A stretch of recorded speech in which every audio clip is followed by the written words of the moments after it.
anything else been said since National Signing Day from Deion or Travis Hunter about the decision that was made and why it was made, or anything else come to light?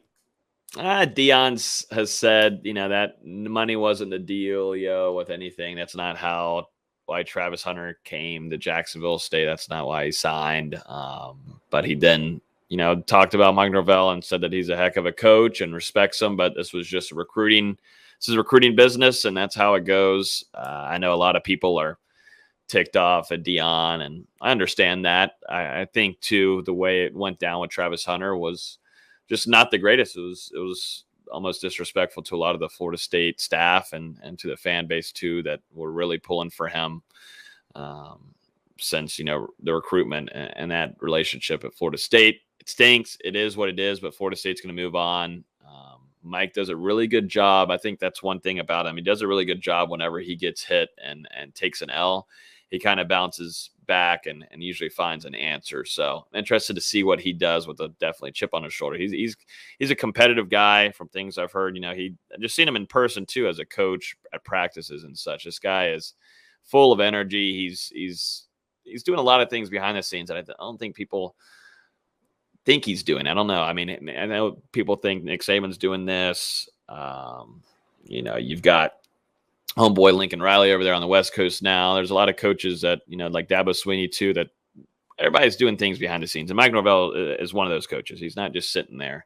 So interested to see how Florida State answers and how this class does, because I felt like too, the class that Travis Hunter helped build, majority helped build that class, that kind of didn't go so well between them two. So we'll see how it goes. I'm excited too. I know we have a comment here from Richard Bass on Alex Atkins, but him being promoted to offensive coordinator, I think is great. Another key way of keeping him, let's be honest, but I think that's great for Florida State and offensive line recruiting. The 2022 class was fantastic on the front offensive line. I know Travis Hunter news was the big disappointing one. Maybe Marvin Jones Jr. too, Tyree West that ended up picking the defensive lineman that picked Tennessee. But if you want to be happy about something big, that offensive line group that's coming in was one of the best in the country. So Coach Atkins and what he does already at the offensive line, but also bringing it into maybe an offensive coordinator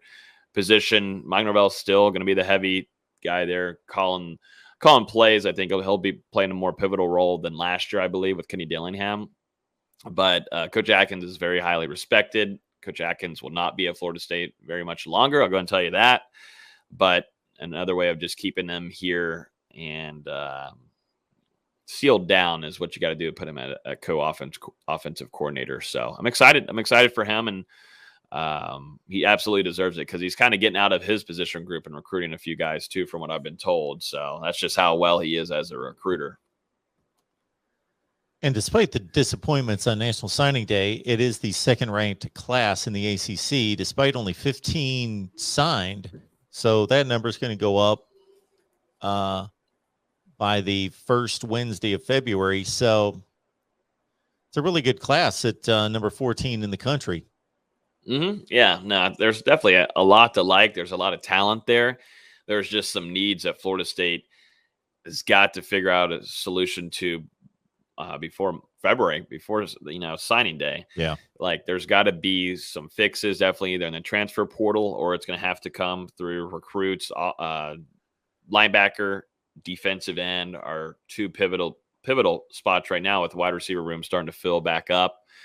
But I don't think they're done yet. A lot of Florida State's key starters last year didn't get signed with Florida State until a little bit later during the offseason. So last year. So keeping an eye out on being able to find these needs. You can't just have one linebacker signed in a class like that, and you don't have any other help too. I mean, you've got a running back, more of an athlete, in my opinion, with Rodney Hill signed, but still you got to find some depth at the future for running back too. There's a lot of areas that Florida State has got to do a real better job at.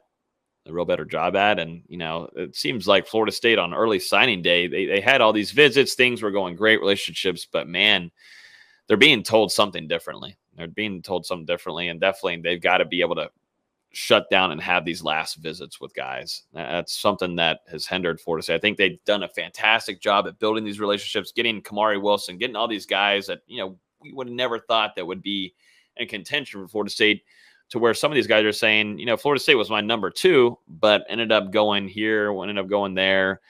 They've got to get better at I feel like understanding what these kids are actually telling them, because I feel like they're kind of being gypped in a couple ways.